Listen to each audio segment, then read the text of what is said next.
Hey everyone, Cyclotronic Squirt Gun coming back at you with another comic book haul. This is part 3 of a huge personal collection someone had. Okay, so it's raining out here in Seattle. The wife's checking out something in the farmer's market. I'm ecstatic here. That I purchased, there was over 400 comics in there, some graphic novels, some good stuff.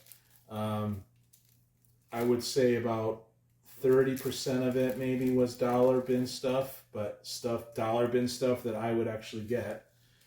And yeah, the rest of it is a huge score, and Larry's a great guy for that. I could start off by, hey, remember this, you guys? I remember when these bags, and I wish I thought to keep these. But shout out to Fanboy Prime and Higgy Pop and guys who love Superman. I'm not the biggest Superman fan, but I'm turning into one. That's what YouTube's doing to me. I'm like, oh yeah, that looks good. Wow. Also some Comic-Con stuff. You know, pretty neat. Thanks for including this in the haul, Mr. Larry. Tower Con. All right. Good stuff. Okay, let's move right on. 1986's Renegade Rabbit with the awesome Good, Bad, and the Ugly homage. My wife and I just actually rewatched it a couple months ago. Freaking love it. I love my indie comics. Wow, this is actually looking good.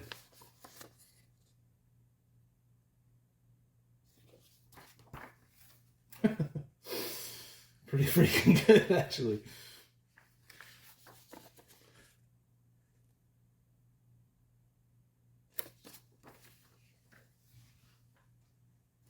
Nice. I love stuff like that. Okay, I don't know if this is a reprint. Maybe someone could tell me. The Nostalgic Mad. It says free, so I'm thinking it's a reprint. Yeah, but it's on that. It's like reprints probably from Britain, maybe. I don't know. I don't know what year this came out, but pretty cool. I do like Mad Magazine. Okay, 1986, Marvel Age 43. Pretty cool cover. 1987's Justice League of America. I think this is one of the last ones on here. It's the end of them. It's issue 258. This is probably before the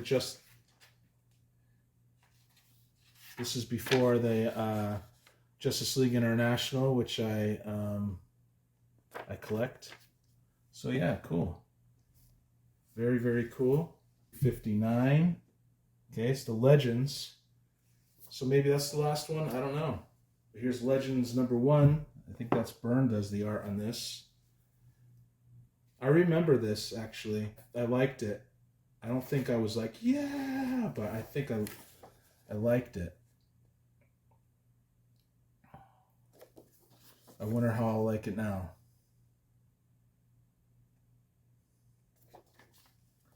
Okay, so #1, #2, good cover. #3, it's a 6-part miniseries. #4, and #5, and I think that I'm missing the 6th one, but it shouldn't be too hard to get it. Got some good art here.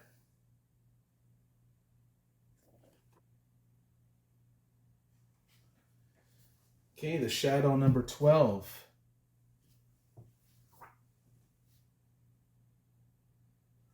The Shadow #13.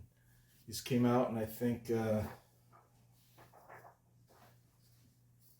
these came out in 1981.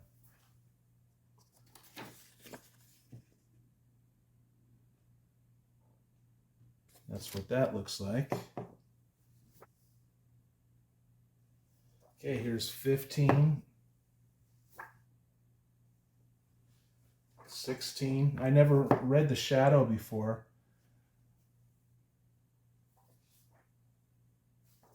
In annual number 1.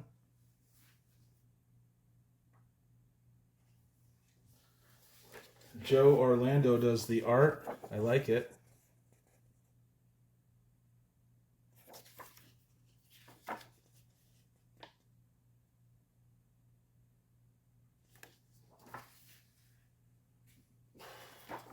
Maybe I'll check out the annual. They're normally just one and done stories or 2 stories in one comic kind of thing.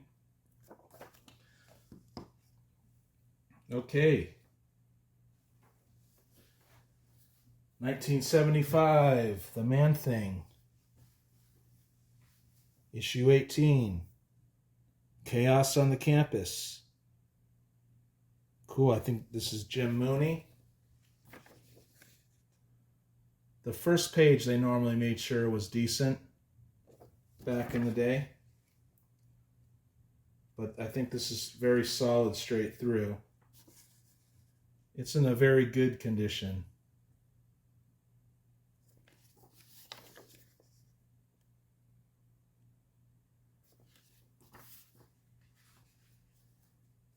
Uh-oh, it's looking like Swamp Thing a little bit over there to the right.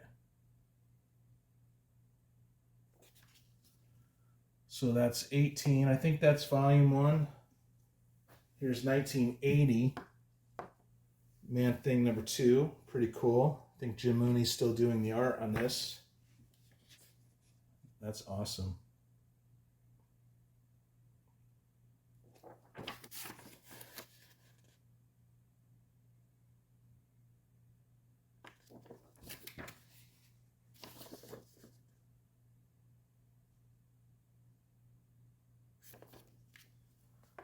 Very awesome. Number 3, the Snowmen think that Manny will destroy them. And that's not Manny the Hobgoblin Collector. That's Manny the Man-Thing. Bob Wyatt is starting to do the inks, and so you could see an upgrade there. Pretty freaking cool. Love it.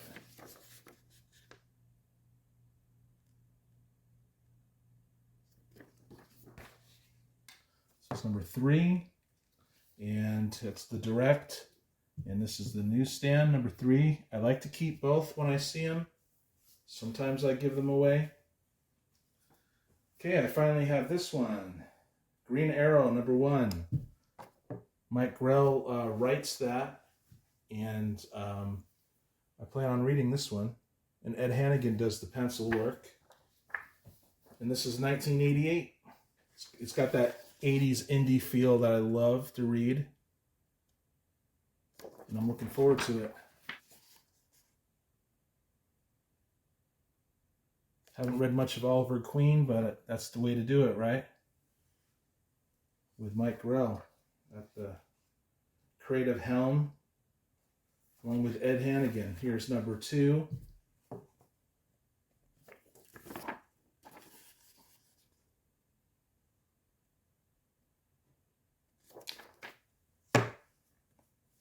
Number 3. So I have some of these Green Arrows in my collection. I read one that had to do with some rock and roll story. I like that when there's rock and roll intrigue. I should pull that one out. In fact, yeah, I think I'm gonna. Okay, Batman, 1988. Batman, 418. I mean, 416. And I got a double of that right here, 416.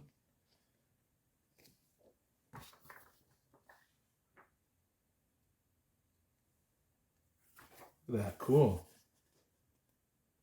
Looks good.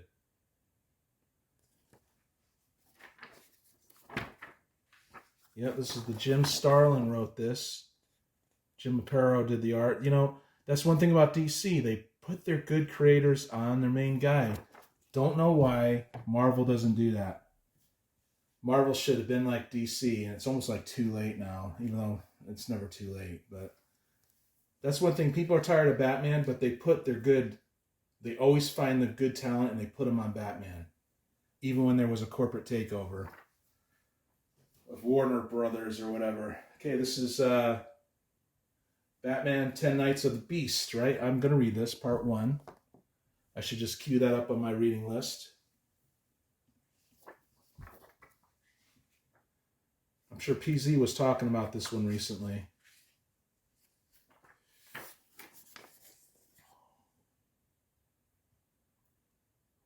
This PGH Zombie.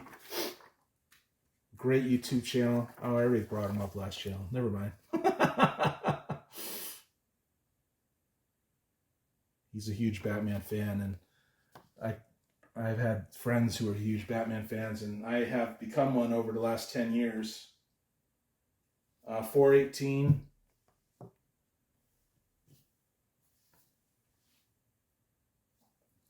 $419, right? Great covers. Another duplicate of $419. Excellent, right? Solid, good 80s. Not too flashy like the 90s. Some of the 90s is good, but I don't like the posing. I'd rather have good directing, right? Like a movie director. That's what the artist does.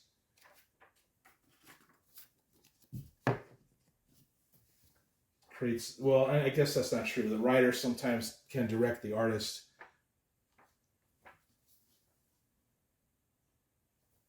And 420. Yeah, dude, 420. Great cover. Look at that.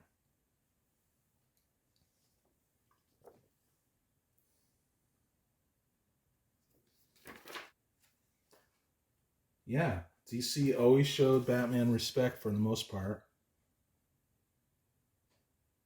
Not always over the years. Of course, there's been some duds. I get it, you guys, but 1988, Swamp Thing. 78, interesting cover, I guess. Kind of abstract.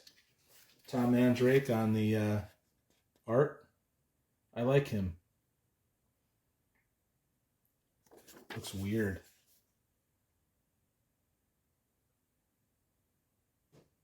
Oh, what's Swamp Thing in love? 78. This is all the same series. Was it post Alan Moore, right? Like directly after Moore. But the art looks good.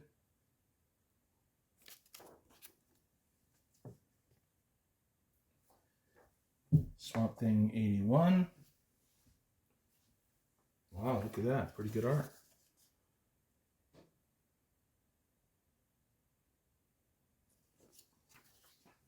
Is it Alfonso Alcada on the art?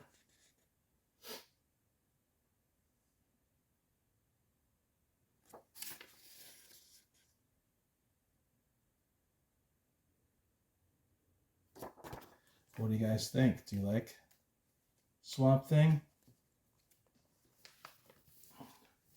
I heard that Rom V series was pretty good.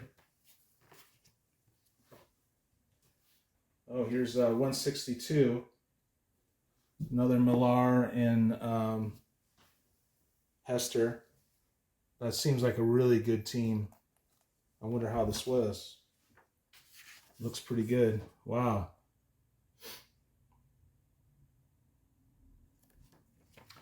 Okay, moving on to some Detective Comics. 1987. Detective Comics 579.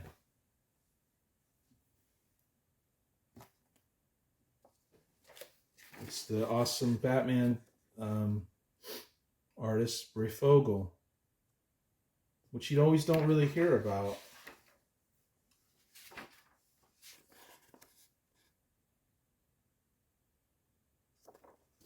Maybe the other talents were outshining him like Jim Lee and McFarlane and stuff like that. I don't know.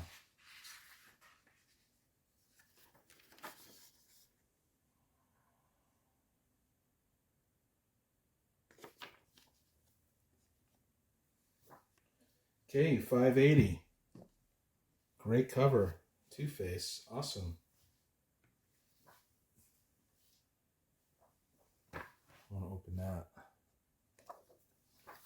See, that's the whole thing about a good cover. It makes you want to open it, right?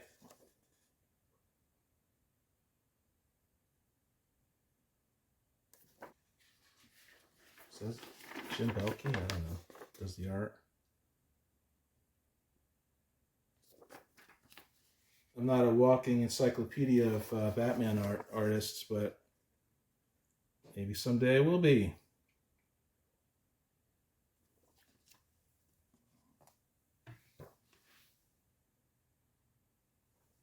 $581.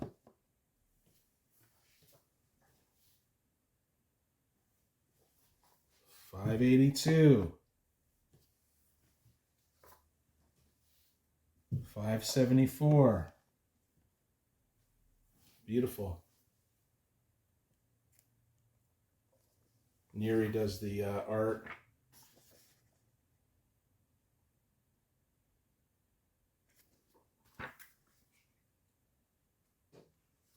Cool.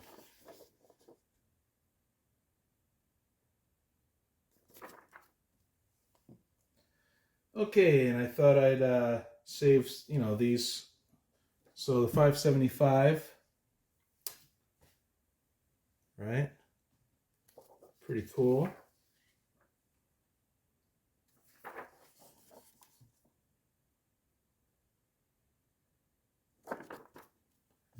And 576, McFarlane. Hey. Unfortunately, I did not receive the famous one by McFarlane, but this is a McFarlane issue.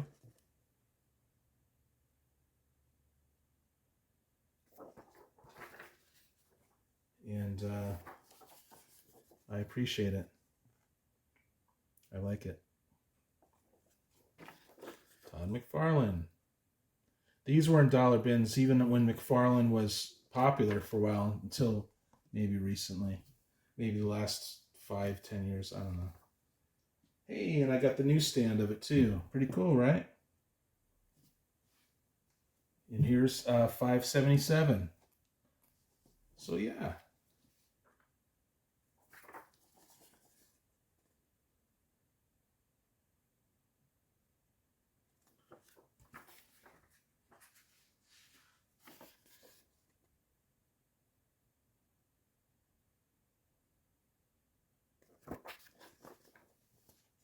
Okay. What a score. Larry, you rock. So, yeah, I just got these things. See, yep. He got these and he held on to them from the 80s. Dude, that's the greatest songwriter ever, you guys. Bob Pollard. Just so you know. You don't have to believe me. Wow. Comics from the 80s. Wow, this guy really hooked me up. Oh my God, there's... What the heck? I have all these. Batman, dude. So cool. And there's another long box over here. Very cool. And they're not boarded, so there's more. Hey guys, please hit that like button. Please subscribe if you haven't. Hit up the other YouTube channels in the description. And I'm out. See you on the next one.